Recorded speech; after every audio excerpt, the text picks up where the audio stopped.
But we begin with a federal judge blocking the Trump administration's policy that would keep thousands of asylum seekers locked up indefinitely while they wait for their cases to be decided. A U.S. District Court judge in Seattle ruled yesterday the order was unconstitutional, violating migrants' Fifth Amendment right to due process. The judge saying the government must give asylum seekers bond hearings within 7 days or release them. This after Attorney General William Barr announced in April the U.S. would no longer offer bond hearings to asylum seekers and would instead keep them in custody as part of the Trump administration's crackdown on illegal border crossings. The judge's decision comes as the Inspector General for the Department of Homeland Security warns of, quote, dangerous overcrowding at migrant facilities in Texas.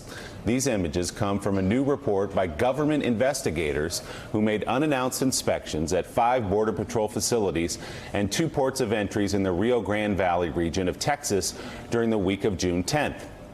Investigators there found children at the facilities did not have access to showers. They had to sleep on concrete floors.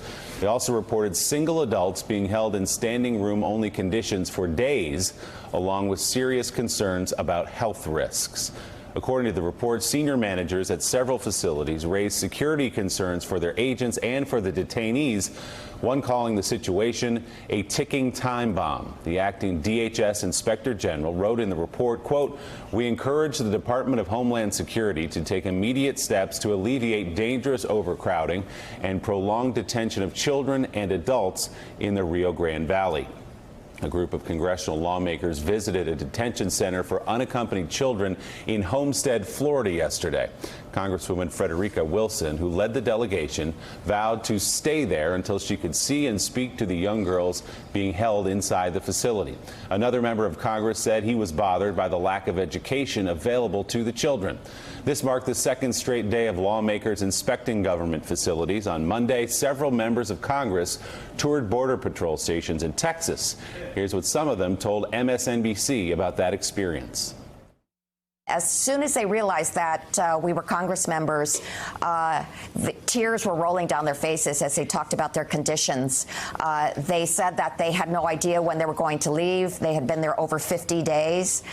They said that they had been separated from their children. There was a point where one of the women, who was Cuban, she spoke some English, and in front of all of us, many of the legislators and also several CBP officers, she challenged them very directly and said that they were not telling the truth about the standard of care and the treatment. And she said that some of the agents had used derogatory words, language against the women. We saw a little boy. He must have been 4 years old.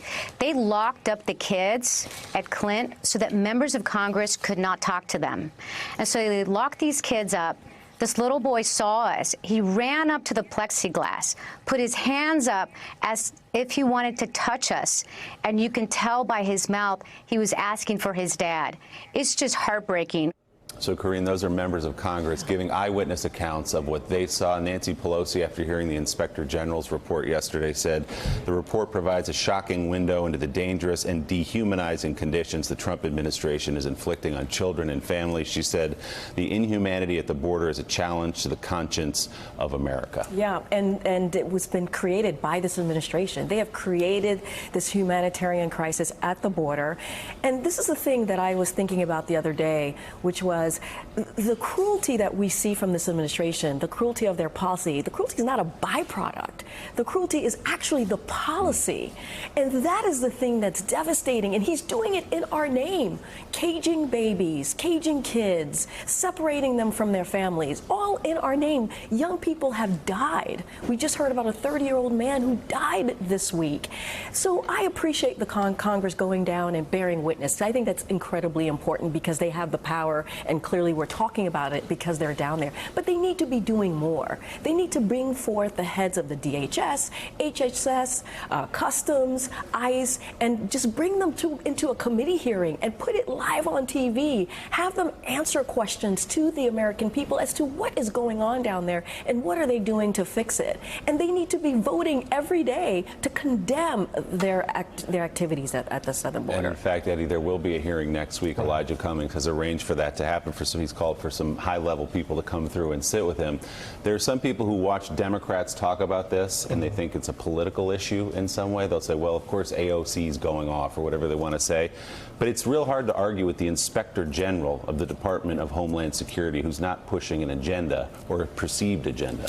And you juxtapose the report from the acting Inspector General with the comments that from the head of the Department of Homeland Security saying this was sensational, that many of these comments weren't corroborated, and then you have their own internal office and internal documents showing and proving that what the congressperson said about what was happening in those detention facilities were actually true, was true. So, but what's interesting here, though, Willie, is this: this is not happening in some faraway place. This is not happening out of view. It's happening in plain sight. And so when you know that in one of the facilities in the report, they said that over close to 50 children under the age of 7 have been held for more than 2 weeks. When you hear that people don't have access to clothes, aren't being able to shower, are being fed bologna sandwiches as the basis of their diet, when you see that kind of overcrowding, people sitting in standing room only place, this is not only a result of incompetence, it is also a policy of cruelty, as Karine said. And we are complicit in our silence. But what we've seen over the last couple of days across the country are, in some ways, wildcat protests. Close the camps. Close the camps. So we continue, as long as we shed light on this issue, I think the American people will continue, will begin to, at least, let me say this, begin to protest loudly, because this is not who we are supposed to be. It's not consistent with our values, but it's in some ways consistent with our history. Yeah. So House Speaker Nancy Pelosi, I mentioned, she wrote a letter to President Trump on Monday urging him to improve the conditions at those Border Patrol facilities. Her request includes setting requirements for the provision of water, along with appropriate nutrition, hygiene, and sanitation needs.